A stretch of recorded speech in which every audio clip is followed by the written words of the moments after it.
Okay, hello everyone. Welcome to Learn Life Science. Myself Vinita Tiwari, and this is going to be the second lecture on basic concepts in enzymology. Okay, so previous lecture I hope आप लोगों ने देखा हो. So आज का जो second lecture है इसमें हम आगे के points कुछ discuss करेंगे जिसमें हम देखेंगे regarding the major classes of enzyme, okay, and then factors affecting enzyme activity and specificity of enzyme. Okay, classes of enzymes में हम देखेंगे कि जब भी एंजाइम्स को प्रॉपर नॉमेनक्लेचर के साथ डिनोट किया जाता है तो उसमें कौन कौन सी क्लासेस जनरली कंसिडर की जाती है. Obviously the major classes. Okay, हम सिर्फ मेजर क्लासेस के बारे में बात करेंगे और इसके माइनर सब क्लासेस भी हैं, सब क्लासेस भी हैं जिसके बारे में हम डिस्कस नहीं करेंगे. ओके, फिर उसके बाद हम देखेंगे कि कौन कौन से ऐसे फैक्टर्स होते हैं जिसके वजह से एंजाइम एक्टिविटी जो हम कैलकुलेट करते हैं वो अल्टर होती है. ओके, जो अफेक्ट होती है. फिर उसके बाद फाइनली हम देखेंगे स्पेसिफिसिटी ऑफ एंजाइम कि एक सिंगल एंजाइम कौन कौन से सबस्ट्रेट के ऊपर जनरली टारगेट करता है, अपनी कौन कौन सी स्पेसिफिसिटी वो रखता है. ठीक है, सो लेट्स गेट स्टार्टेड.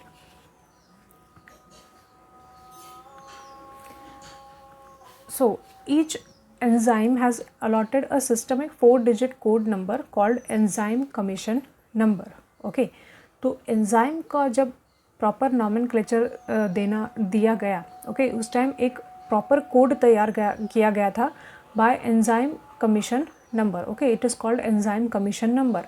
मतलब हर एक एंजाइम का एक प्रॉपर स्पेसिफिक कोड होता है जिसे हम एंजाइम कमीशन नंबर बोलते हैं. ओके, ये कोड कैसा है? ये कोड है जनरली 4 डिजिट कोड. ठीक है, अभी इसे समझने की कोशिश करते हैं. फॉर एग्जांपल एक कोड है 4 डिजिट 1111. ओके, ये 4 डिजिट कोड हमने लिया. अब इसमें से जो फर्स्ट डिजिट है ये क्या डिनोट करता है? यही डिनोट करता है आपका मेजर क्लास. ओके, ये डिनोट करता है आपका मेजर क्लास ऑफ एंजाइम. उसके बाद सेकेंड डिजिट क्या डिनोट करता है? ये डिनोट करता है सब क्लास ऑफ मेजर क्लास. ठीक है, मेजर क्लास जो एंजाइम का है उसका सब क्लास आपका सेकेंड डिजिट डिनोट करता है. जो थर्ड डिजिट है आपका, ये आपका सब क्लास डिनोट करता है. ठीक है, मतलब और आगे के क्लासेस ये डिनोट करेगा. एंड फाइनली जो लास्ट डिजिट रहता है वो सीरियल नंबर रहता है. ओके, सीरियल नंबर रहता है उस मेजर क्लास में जो डिस्कवरी हुई है उसकी.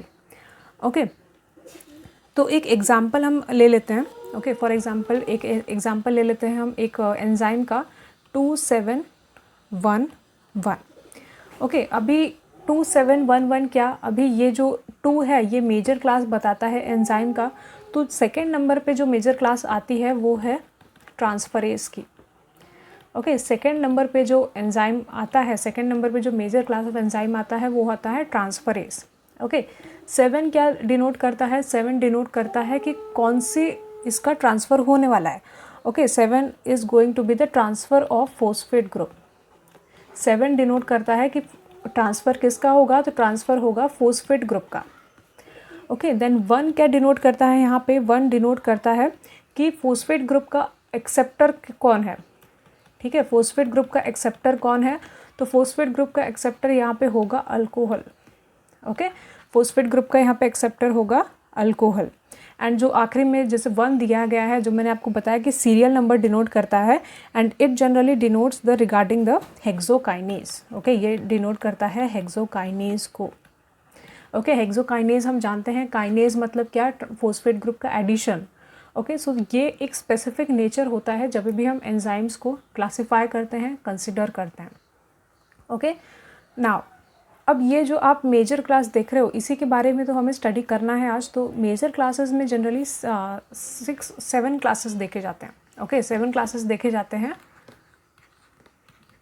सॉरी 6 क्लासेस देखे जाते हैं. ऑट, लिल.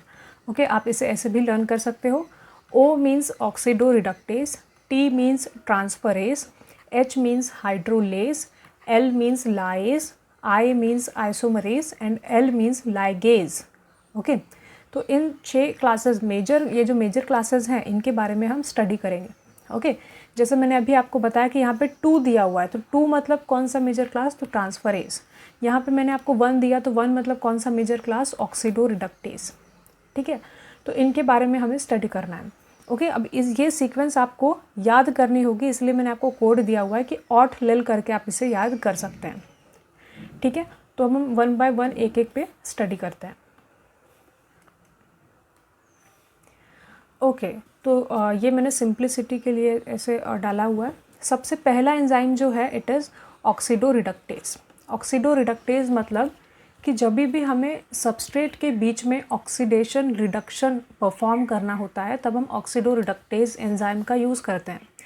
ठीक है, फॉर एग्जांपल आपके पास दो सबस्ट्रेट है, एक ऑक्सीडाइज्ड है, दूसरा रिड्यूस्ड है, तो हम क्या कर सकते हैं, ऑक्सीडोरिडक्टेज के हेल्प से रिड्यूस्ड को ऑक्सीडाइज्ड कर सकते हैं और ऑक्सीडाइज्ड को रिड्यूस कर सकते हैं, है ना।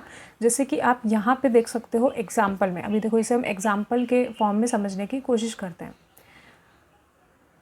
एग्जाम्पल में आप देख सकते हो इथेनॉल दिया हुआ है।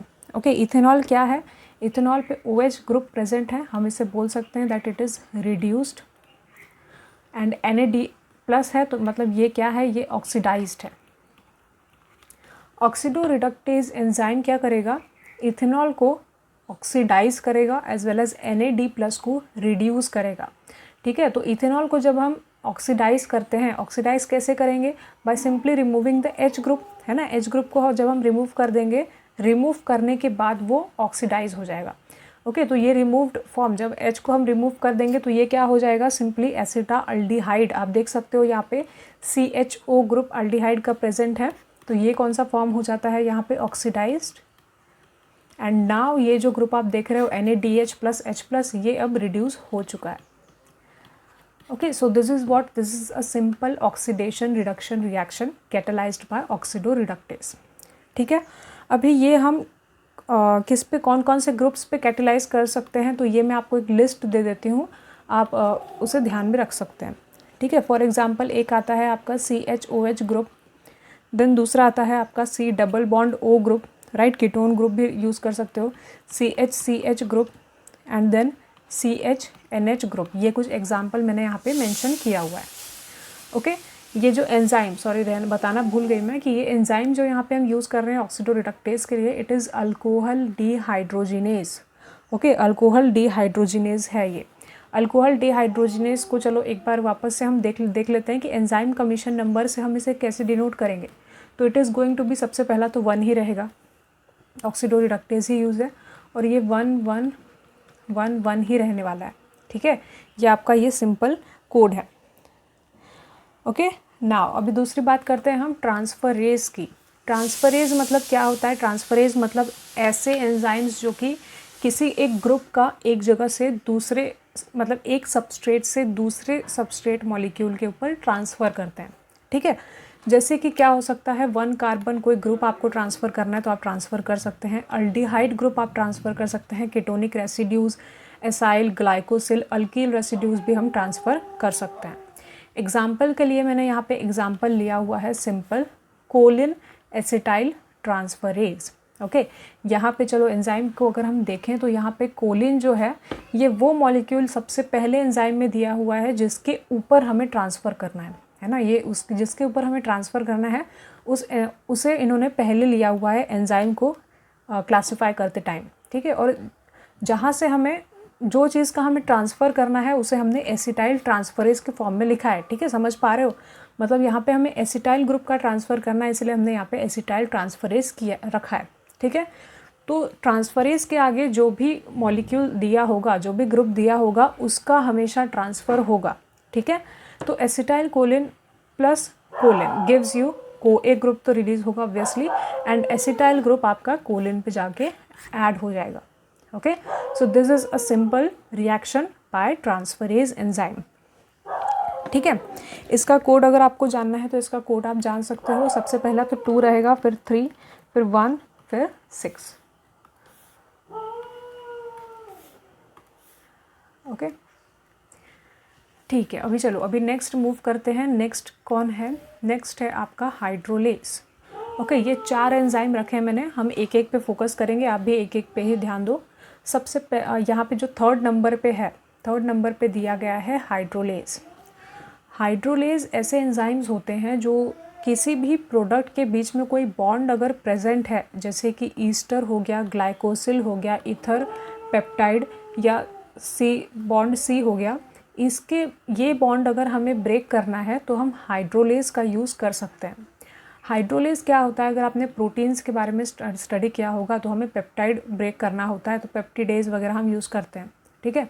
तो ये क्या करता है, पेप्टाइड बॉन्ड को ब्रेक करेगा, पर यहाँ पे जब आप पेप्टाइड बॉन्ड ब्रेक करोगे तो यहाँ पे आपको वाटर की रिक्वायरमेंट होगी, ठीक है। तो यहाँ पे लाइसिस ऑफ बॉन्ड तो होगा but in the presence of water, okay, hydrolysis हो रहा है यहाँ पे। फॉर एग्जांपल ये सबस्ट्रेट मैंने दिया हुआ है और इसके बीच का बॉन्ड हमें कट करना है, तो ये बॉन्ड कैसे कट होगा, यहाँ पे हाइड्रोलेज एंजाइम यूज़ होगा in the presence of water and simply ये दोनों सबस्ट्रेट क्या हो जाएंगे, अलग अलग हो जाएंगे, ठीक है। अभी अगर हमें इसका एग्जाम्पल देखना रहा तो मैं एक एग्जाम्पल मेंशन कर देती हूँ ताकि आप लोग अपने इसमें नोट कर सकें, ठीक है। लाइपेज एक एंजाइम है जो कि लिपिड्स के ऊपर एक्ट करता है, लिपोलाइसिस करता है, ठीक है। फॉर एग्जांपल ट्राइग्लिसराइड, ठीक है, ट्राइग्लिसराइड प्लस वाटर, जैसे कि मैंने आपको पहले बताया, ये क्या रिलीज़ करेगा, डाइग्लिसराइड, ओके, डाइग्लिसराइड, और उसके साथ वाला एक फैटी एसिड कोई भी वो रिलीज़ करेगा, ठीक है। तो ये क्या है, एक सिंपल एग्जांपल मैंने दिया है आपको हाइड्रोलेज का, लाइपेज का, ठीक है। जहाँ कहीं भी बॉन्ड ब्रेक हो रहा है in the presence of water तो वहाँ पे हाइड्रोलेज अपना एक्शन परफॉर्म कर रहा है। नाउ मूविंग नेक्स्ट आता है आपका 4th नंबर पे लाइज। लाइज क्या है, लाइज भी बॉन्ड को ब्रेक करने का काम ही करता है, पर ये हाइड्रोलाइसिस से अलग रहता है, ठीक है। एक चीज़ हमेशा ध्यान रखना कि लाइज भी बॉन्ड को ब्रेक ही करेगा, ये भी मतलब किसी भी दो मॉलिक्यूल अटैच्ड को या तो कोई भी एक मॉलिक्यूल अगर प्रेजेंट है आपका उसको ये ब्रेक करेगा, ठीक है। हाइड्रोलाइसिस भी यही कर रहा था, ये कोई एक मॉलिक्यूल है समझ लो, तो एक मॉलिक्यूल को भी वो ब्रेक कर सकता है या तो दो मॉलिक्यूल्स के बीच में के बॉन्ड को भी वो रिमूव कर सकता है ना। उसी तरीके से लाइज भी करेगा, बट यहाँ पे वाटर मॉलिक्यूल एब्सेंट होता है, ठीक है। यहाँ पे वाटर की ज़रूरत नहीं पड़ती है और इसका जो ब्रेकिंग होता है बॉन्ड का वो काफ़ी अलग रहता है एज़ कम्पेयर टू हाइड्रोलेज, ठीक है। लाइज क्या करता है, लाइज जब भी बॉन्ड को ब्रेक करेगा तब वो एक डबल बॉन्ड ज़रूर जनरेट करेगा इन द प्रोडक्ट, ठीक है। लाइज जब भी बॉन्ड को ब्रेक करेगा तो वो एक डबल बॉन्ड जनरेट करेगा इन द प्रोडक्ट, ये इसकी स्पेशल फीचर है जो आप याद रख सकते हो, ओके। फॉर एग्जांपल इसे हम सिंथेज भी बोलते हैं। किधर किधर इसे सिंथेज क्यों कंसिडर किया जाता है, क्योंकि सिंथेज मतलब यहाँ पे कुछ सिंथेसाइज भी होता है एज वेल एज, अभी आपको धीरे धीरे समझेगा, मैं लास्ट में आपको दो डिफ्रेंशिएशन बताऊंगी, ओके। तो एक एग्जांपल ले लेते हैं पायरुवेट का। पायरुवेट आप देख सकते हो ये structure, okay. Pyruvate decarboxylase enzyme है जो कि इस रिएक्शन को कैरी आउट करेगा। Decarboxylase means removal of CO2, okay. तो यहाँ पे क्या होगा, एक तो एसिटाल्डिहाइड ग्रुप आएगा, ये आपका अल्डिहाइड ग्रुप दिया है यहाँ पे CHO, okay, acetaldehyde group and carbon dioxide. अब यहाँ पे क्या हो रहा है, अब यहाँ पे देखते हैं, देखो यहाँ पे C bond C single bond है, पर यहाँ पे फाइनल प्रोडक्ट में हम क्या देख रहे हैं कि यहाँ पे C double bond O generate हो रहा है, ठीक है, समझ पा रहे हो। यहाँ पे फाइनल प्रोडक्ट जो है उसमें डबल बॉन्ड एक्स्ट्रा जनरेट होता है in case of lies enzyme, ठीक है। चलो अब लाइज की भी बात हो गई, अब बात हम करते हैं 5th एंजाइम की, that is isomerase. 5th enzyme जो आइसोमरेज है, ये एंजाइम क्या करता है, जो आइसोमर्स होते हैं, जिनका स्ट्रक्चरल अरेंजमेंट थोड़ा अलग होता है, उनमें ये रीअरेंजमेंट का काम करते हैं, ओके। उनमें ये क्या करेंगे, उनमें ये रीअरेंजमेंट का काम करेंगे। So isomerase is generally the interconversion of isomers by intramolecular arrangement, okay. जिनका फॉर्मूला हम देखते हैं कि सेम होता है, पर जो अरेंजमेंट होती है, स्ट्रक्चरल अरेंजमेंट, वो डिफर करती है। फॉर एग्जाम्पल मैं आपको एक एग्जाम्पल देती हूँ, एक एग्जाम्पल ले लेते हैं इसका आइसोमरेज का। फॉर एग्जाम्पल L-एलानाइन ये फॉर्म है, इसको मैं D-एलानाइन में कन्वर्ट कर सकती हूँ। हम क्या कर सकते हैं, इंटर कन्वर्जन कर सकते हैं। मैंने एरो दोनों साइड दिया है, मतलब आप इंटर कन्वर्जन कर सकते हो। और ये एंजाइम जो है इट इज़, यहाँ पे जो आपको याद रखना है वो एंजाइम है racemase as well as epimerase. Racemase as well as epimerase, generally ये दोनों एंजाइम्स इन्वॉल्व होते हैं इंटर कन्वर्जन ऑफ आइसोमर्स में, ठीक है। नाउ अभी सबसे इंटरेस्टिंग और सबसे अच्छा मैकेनिज़्म वाला जो एंजाइम है वो है आपका लाइगेज। ओके, लाइगेज आपका लास्ट नंबर पे आता है। लाइगेज को ही हम सिंथेटेज की कैटेगरी में भी इंक्लूड करते हैं। सिंथेटेज मीन्स ऐसे एंजाइम्स जिनको अपने एक्टिविटी के लिए एटीपी की ज़रूरत पड़ती है। I am repeating once again, synthetase ऐसे एंजाइम्स होते हैं जिनको अपनी एक्टिविटी के लिए एटीपी की ज़रूरत पड़ती है, और synthase on the other hand ऐसे एंजाइम्स होते हैं जिन्हें एटीपी की ज़रूरत नहीं होती है। ओके, तो ये दोनों चीज़ को आपको कंसिडर अच्छे से करना है। ठीक है, लाइगेज हम देखते हैं in case of molecular biology में भी हम लाइगेज को देखते हैं। ओके, इसके अलावा चलो यहाँ पे देखते हैं लाइगेज मतलब क्या होता है। लाइगेज ऐसे एंजाइम्स होते हैं जो कि जॉइनिंग का काम करते हैं। ठीक है, दो मॉलिक्यूल्स को अगर आपको जॉइन करना है तो लाइगेज वहाँ पे काम करता है। जैसे कि आपको पता होगा कि फॉस्फोडाइस्टर बॉन्ड बनाने में भी लाइगेज हेल्प करता है। ठीक है, दो न्यूक्लियोटाइड्स को अगर आपको ऐड करना है तो लाइगेज वो काम अच्छे से करता है। फॉर एग्जाम्पल यहाँ पे आप देख सकते हो, मैंने एक एग्जाम्पल लिया है, रिएक्शन लिया है एसीटेट प्लस कोए। अब इन दोनों मॉलिक्यूल को मुझे कंबाइन करना है तो मैं एटीपी का यूज़ करूँगी और यहाँ पे हमें एसिटाइल कोए मिलेगा। ठीक है, एटीपी का यहाँ पे रोल क्या आता है? एटीपी का रोल यहाँ पे इसलिए आता है क्योंकि लाइगेज जो हमारा एंजाइम है उसके एक्टिवेशन के लिए उसे एएमपी के साथ बॉन्ड बनाना ज़रूरी होता है। ठीक है, अगर वो एएमपी के साथ बॉन्ड बनाएगा तभी वो एक्टिवेट होगा। एक्टिवेशन के बाद वो अपने सबस्ट्रेट को टारगेट करता है, फॉर एग्जांपल एसीटेट या कोए को वो टारगेट करेगा। ठीक है, तो यहाँ पे एक एक्टिवेशन का प्रोसेस फॉलो होता है in the presence of ATP. ठीक है, तो हमने 6 मेजर क्लास देखे हैं एंजाइम के: ऑर्थोलिल, oxidoreductase, transferase, hydrolase, lyase, isomerase and ligase. ठीक है, आई होप आप लोगों को क्लियर होगा। अगर फिर भी आप लोगों को कोई डाउट है तो आप कमेंट सेक्शन में कमेंट कर सकते हैं। ठीक है, अब हम दूसरे टॉपिक के ऊपर मूव करते हैं। दूसरा टॉपिक है हमारा फैक्टर्स अफेक्टिंग एंजाइम एक्टिविटी।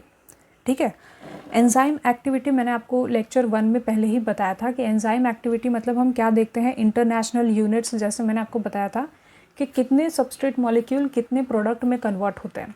ठीक है, तो इसकी एक स्पेसिफिक रेंज होती है। ये सब मैटर करता है कि आपने सबस्ट्रेट कितना यूज़ किया है, आपने एंजाइम कितना यूज़ किया है, और प्रोडक्ट का अक्यूमुलेशन कितना हो रहा है, टेम्परेचर क्या है, पीएच क्या है। ये सब फैक्टर्स को ध्यान में रख के ही एक एंजाइम का प्रोटोकॉल तैयार किया जाता है एंड फिर हम उसे परफॉर्म करते हैं। ठीक है, तो एंजाइम एक्टिविटी में सबसे पहला क्या आता है? एंजाइम एक्टिविटी में सबसे पहला हम स्टडी करते हैं एंजाइम कॉन्सेंट्रेशन।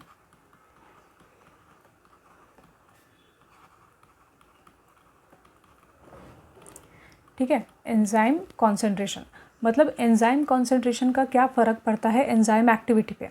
ठीक है, फॉर एग्ज़ाम्पल मैं यहाँ पे एक ग्राफ बनाती हूँ, ग्राफ के थ्रू ही समझते हैं। एक तरफ ले लेते हैं रेट। रेट मतलब वेलोसिटी ऑफ द रिएक्शन। ठीक है, कि मतलब रिएक्शन कौन से स्पीड में है। ठीक है, एंजाइम्स का काम यही होता है कि वो जो रेट होता है उनका वो फास्ट करते हैं। ठीक है, enzymes generally increases the rate of reaction. ठीक है, ये आ गया आपका वेलोसिटी या रेट जिसे आप बोल सकते हो। और यहाँ पे हम ले लेते हैं एंजाइम कॉन्सेंट्रेशन। ठीक है, यहाँ पे हम ले लेते हैं enzyme concentration. Now enzyme concentration यहाँ पे क्या हो रहा है? एंजाइम कॉन्सेंट्रेशन यहाँ पे मैं इंक्रीज़ कर रही हूँ। ठीक है, तो रेट पे क्या फ़र्क पड़ेगा इसका? जैसे जैसे आप एंजाइम्स का एडिशन करते हो वैसे वैसे रेट ऑफ रिएक्शन इंक्रीज़ होता है। ठीक है, ये आपको ध्यान रखना है कि जैसे जैसे आप एंजाइम्स का एडिशन करते हो वैसे वैसे रेट जो है, rate of the reaction increase होता है। तो हम इसे कैसे याद कर सकते हैं कि the rate of reaction is directly proportional to enzyme concentration. ये सबसे पहला फैक्टर है।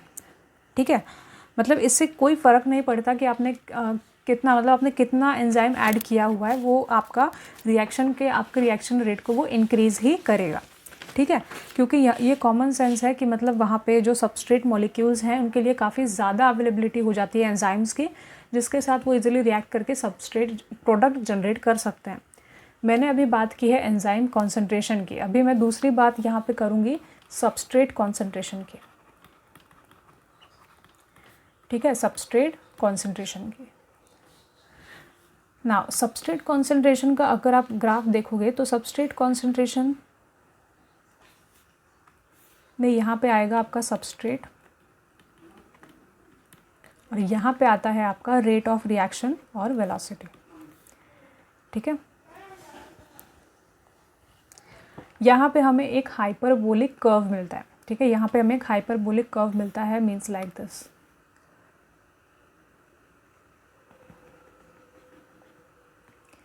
ठीक है,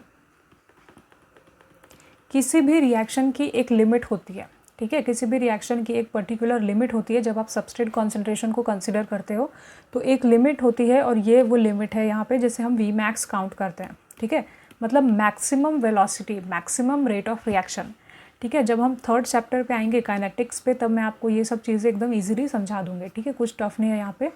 नाउ यहाँ पे हाइपरबोलिक कर्व मिलता है। हाइपरबोलिक कर्व मिल रहा है तो मतलब यहाँ पे कुछ फेजेस होंगे। ठीक है, जिसकी वजह से ये कर्व हमें मिल रहा है। ठीक है, तो फेजेस को हम देखते हैं। सबसे पहला फेज़ ये है, ठीक है, कि मतलब जब हमने स्टार्टिंग में सबस्ट्रेट कॉन्सेंट्रेशन को इंक्रीज़ किया तो जो रेट है वो लीनियर था। अगर आप यहाँ पे ध्यान से देखोगे तो जब मैंने स्टार्टिंग में सबस्ट्रेट कॉन्सेंट्रेशन को इंक्रीज़ किया तो यहाँ पे जो रेट है वो लीनियर है। लीनियर है मतलब यहाँ पे rate is directly proportional to the substrate concentration, है ना। यहाँ पे सबस्ट्रेट कॉन्सेंट्रेशन और रेट प्रोपोर्शनल है। ठीक है, अब सेकेंड फेज़ क्या आ रहा है? सेकेंड फेज़ आपका आ रहा है यहाँ से यहाँ तक। ठीक है, यहाँ पे क्या हो रहा है? यहाँ पे हम थोड़ा सा हल्का सा डिक्लाइन दे रहे हैं। डिक्लाइन देख रहे हैं, इसका मतलब क्या कि यहाँ पे अब कोई किसी भी तरीके की प्रोपोर्शनैलिटी नहीं है। ठीक है, in second phase the substrate concentration is not directly proportional to the rate. ठीक है, थर्ड फेज़ देखो, थर्ड फेज़ तो पूरा इंडिपेंडेंट फेज़ होता है। यहाँ पे कुछ फ़र्क नहीं पड़ता कि आपने कितना सबस्ट्रेट ऐड किया। ठीक है, आप देख सकते हो कि सबस्ट्रेट कॉन्सेंट्रेशन यहाँ तक इतना ज़्यादा हो गया, फिर भी रेट के ऊपर कोई भी फ़र्क नहीं पड़ता है। तो this is the independent phase. ठीक है, this is the independent phase and this is not proportional phase, this is the proportional phase. ये तीन फेज़ आप ध्यान में रख सकते हो जब भी आप सबस्ट्रेट कॉन्सेंट्रेशन को कंसिडर करोगे तब। ठीक है, आई होप आपको ये चीज़ भी अच्छे से समझ में आ गई होगी। नाउ मूविंग ऑन नेक्स्ट,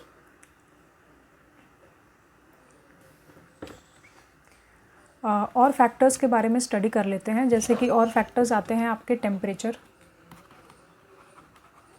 ठीक है, टेम्परेचर के बारे में भी पढ़ते हैं। टेम्परेचर और पीएच ये दोनों ही बहुत अच्छे, मतलब बहुत ही इंटरेस्टिंग है। ठीक है, इसी साइड में मैं पीएच का भी लिख देती हूँ।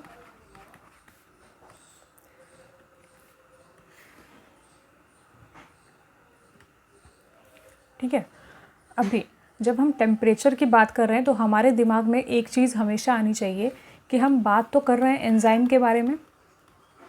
ठीक है, एंजाइम के बारे में बात कर रहे हैं। एंजाइम क्या है? Enzymes are protein in nature.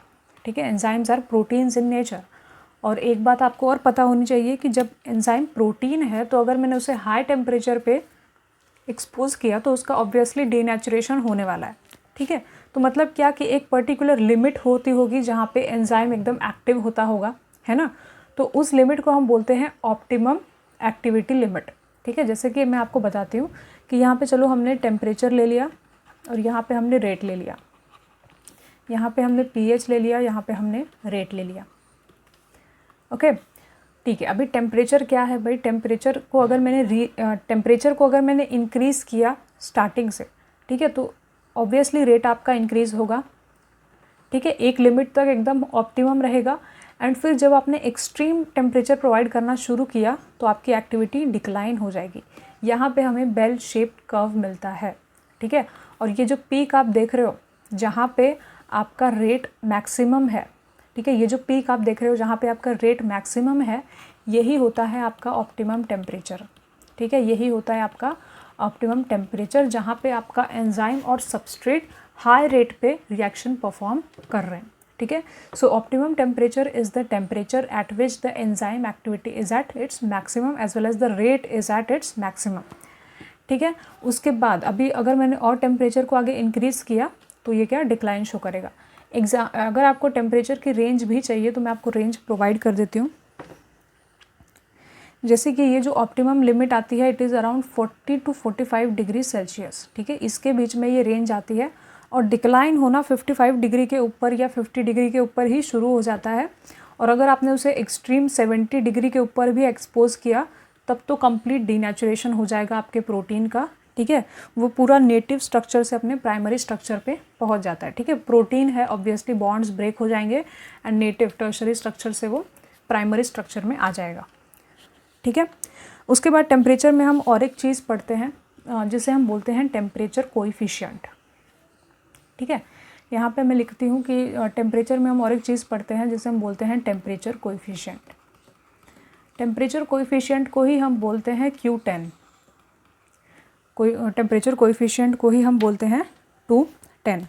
Okay, इसका मतलब क्या कि आपका जो एंजाइम का रेट है, मतलब जो रेट ऑफ रिएक्शन है, वो कितना इंक्रीज़ हो रही है जब आप 10 डिग्री से टेम्परेचर को इंक्रीज़ कर रहे हो। ठीक है, मैं रिपीट कर रही हूँ कि फॉर एग्जांपल आपने 10 डिग्री सेल्सियस से 20 डिग्री सेल्सियस तक आपने टेम्परेचर इंक्रीज़ किया, तो ये जो 10 डिग्री का गैप है, इसके वजह से आपका रेट ऑफ रिएक्शन पे क्या फ़र्क पड़ रहा है और वो जनरली अपनी रेट ऑफ रिएक्शन को कितना इंक्रीज़ कर पा रहा है, इसे हम बोलते हैं टेम्परेचर कोएफिशिएंट। ठीक है, अभी देखो जनरली क्या होता है कि जो रेंज है फॉर एग्जांपल 0 एंड 40 डिग्री तक, ठीक है, ये जो ऑप्टिमम रेंज है यहाँ से यहाँ तक, इनके बीच में क्या होता है कि जो रेट ऑफ रिएक्शन है ये जनरली डबल हो जाती है। ठीक है, जो रेट ऑफ रिएक्शन हो वो डबल होती है जैसे जैसे आप रिएक्शन को 10 डिग्री से इंक्रीज़ करते हो। ठीक है, टेम्परेचर को 10 डिग्री से आप इंक्रीज़ करते हो। ओके, आई होप आपको क्लियर होगा कि टेम्परेचर कोएफिशिएंट में हम ये स्टडी करते हैं कि जब हम 10 डिग्री से टेम्परेचर को इंक्रीज़ करते हैं तो रेट ऑफ रिएक्शन में भी इंक्रीज़ होता है। ठीक है, तो यहाँ पे जनरल कोएफिशिएंट कितना देखा जाता है, जनरली 2 टाइम्स देखा जाता है। ठीक है, तो मैंने आपको जनरल वैल्यू भी दे दिया, इट इज़ अराउंड 2 टाइम्स या double. Okay, up to a limit of 0 to 40 degree Celsius.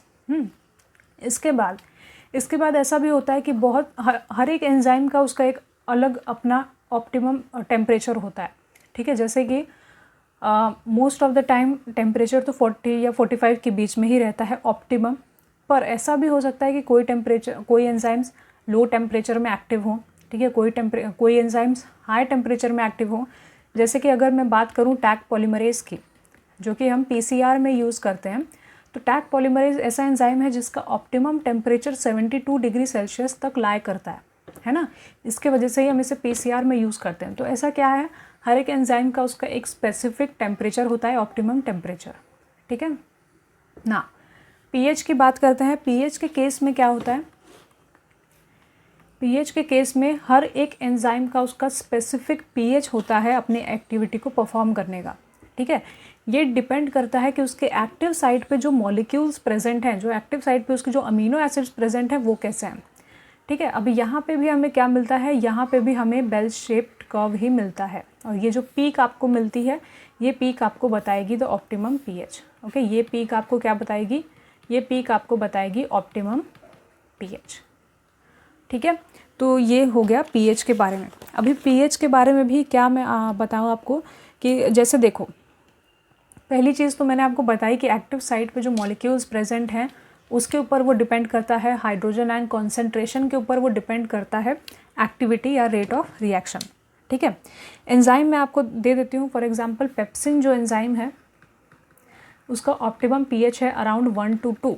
ठीक है, पेप्सिन एंजाइम 1 to 2 मतलब एसिडिक कंडीशन में एक्ट करता है। अगर इंटेस्टाइन में बात करूँ, डाइजेशन की बात करूँ मैं, तो प्रोटीन्स का डाइजेशन तब होता है जब पेप्सिन और HCl दोनों प्रेजेंट होते हैं, है ना। तो एसिडिक एनवायरनमेंट भी क्रिएट होता है और डाइजेशन भी होता है। उसके अलावा दूसरा एंजाइम है एसिड फोस्फेटेज। एसिड फोस्फेटेज अपनी एक्टिविटी परफॉर्म करता है at the pH around 4 to 5। ठीक है, 4 to 5। अल्कलाइन फोस्फेटेज अगर आ गया तो अल्कलाइन फोस्फेटेज को अल्कलाइन pH लगेगा, इट इज़ अराउंड 10 to 11। ठीक है, तो this is about the pH। ठीक है, अभी मैं आपको और एक चीज़ बता देती हूँ फैक्टर्स अफेक्टिंग एंजाइम कॉन्सेंट्रेशन में, कि जब भी रिएक्शन परफॉर्म होती है, समझ लो आपने एक वेसल लिया हुआ है। ठीक है, एक वेसल है आपके पास और इसके अंदर आपने एंजाइम और सबस्ट्रेट दोनों ऐड किया हुआ है। रिएक्शन रेट जो है बहुत अच्छे से इंक्रीज़ हो रहा है, बट एक टाइम बाद क्या होता है कि जब प्रोडक्ट का अक्यूमुलेशन होता है, ठीक है, जब मैं प्रोडक्ट अक्यूमुलेशन की बात कर रही हूँ कि जब रिएक्शन के बाद प्रोडक्ट का अक्यूमुलेशन होता है तो जो रेट ऑफ रिएक्शन है वो डिक्रीज़ होने लगती है। डिक्रीज़ इसलिए होने लगती है क्योंकि जैसे कि देखो, आपको अभी समझ आएगा कि मैं आपको ऐसे बताती हूँ। ठीक है, एंजाइम रिएक्ट कर रहा है सबस्ट्रेट के साथ, ठीक है, और एक टाइम बाद प्रोडक्ट डेवलप हो जाता है, ठीक है, प्रोडक्ट प्रोड्यूस हो जाता है। बट एक टाइम ऐसा हो जाता है कि जब प्रोडक्ट है उसका कॉन्सेंट्रेशन बहुत ज़्यादा हो जाता है। इस टाइम क्या होता है, इस टाइम प्रोडक्ट जो है वो एंजाइम को इनहिबिट करने लगता है, ठीक है, वो इनहिबिट करने लग जाता है। ओके, इसी इनहिबिशन को हम बोलते हैं फीडबैक इनहिबिशन। इसी इनहिबिशन को हम क्या बोलते हैं, फीडबैक इनहिबिशन। मतलब मैं आपको क्या बता रही हूँ कि मतलब हमारे अगर सेल की बात करूँ तो हमारे बॉडी में जब प्रोटीन्स का, जब प्रोडक्ट का सिंथेसिस हो जाता है तो प्रोडक्ट सिंथेसाइज होते ही उसे सेल से रिमूव कर दिया जाता है ताकि वो साइकिल जो है अकॉर्डिंगली चलती रहे, ठीक है, अपने हिसाब से वो, अपने नेसेसिटी के हिसाब से वो चलती रहे। तो इसीलिए जब भी आप एंजाइम या सबस्ट्रेट का रिएक्शन परफॉर्म कर रहे हो और आपको चाहिए कि आपका जो प्रोडक्ट है वो हाई कॉन्सेंट्रेशन में प्रोड्यूस हो, तो आपको एक ध्यान रखना है कि आपको प्रोडक्ट का साइमल्टेनियस रिमूवल करना है ताकि जो रेट ऑफ रिएक्शन है वो इंक्रीज होती रहे, ठीक है। चलो, हमारा सेकेंड पॉइंट भी अब यहाँ पे पूरा कंप्लीट हो चुका है। अब मैं आपको थर्ड लास्ट पॉइंट के बारे में भी बता देती हूँ, ठीक है। ये जो पॉइंट है यहाँ पे हम स्पेसिफिसिटी देखेंगे, ठीक है, एंजाइम एक्शन मतलब जो एक्टिव साइट है उसके बारे में हम देखेंगे।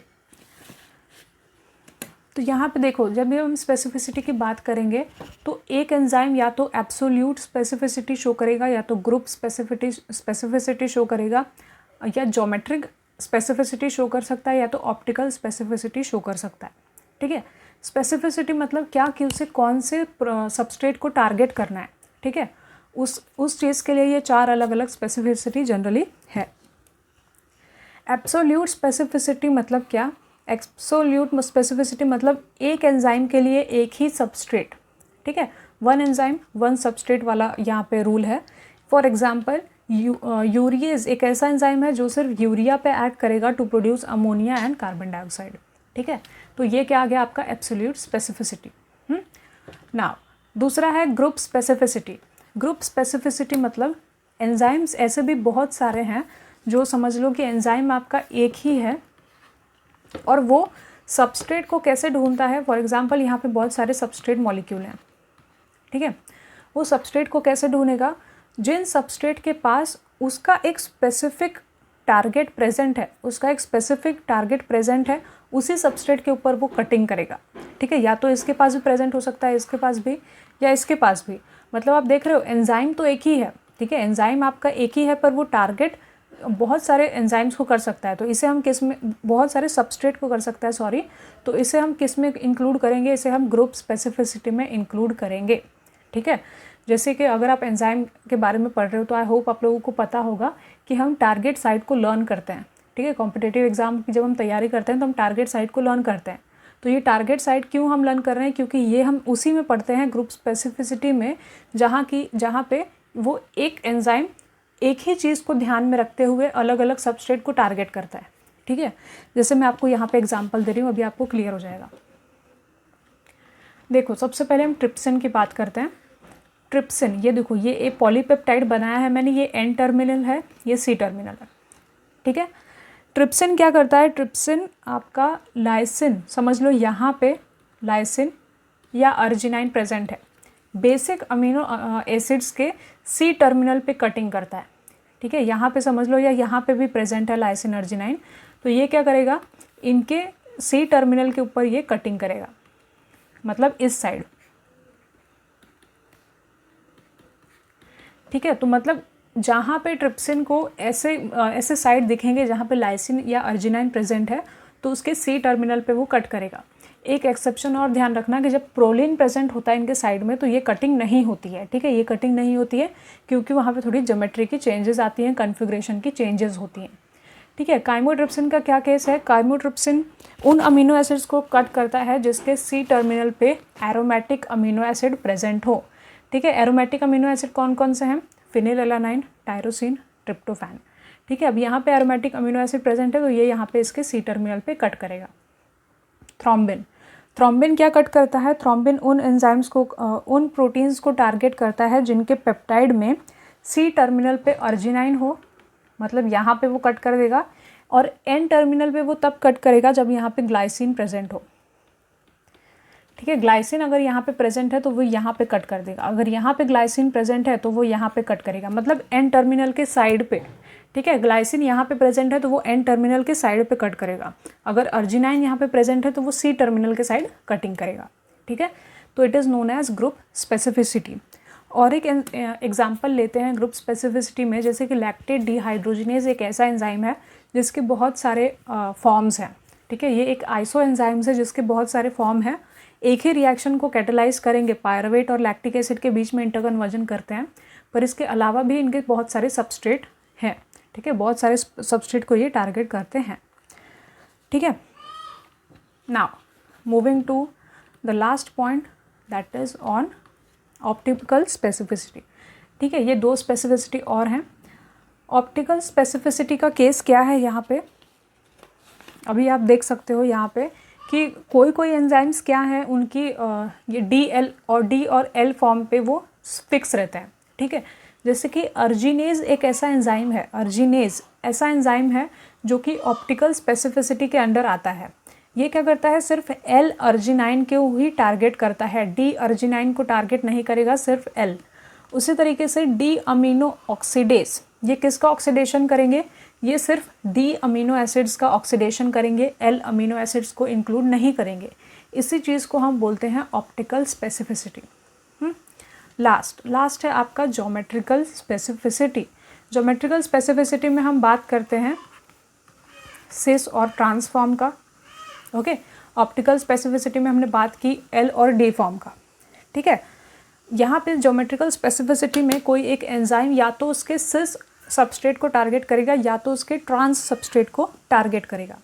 जैसे कि फ्यूमारेज एक एंजाइम है, फ्यूमारेज टारगेट करता है फ्यूमारिक एसिड को, है ना।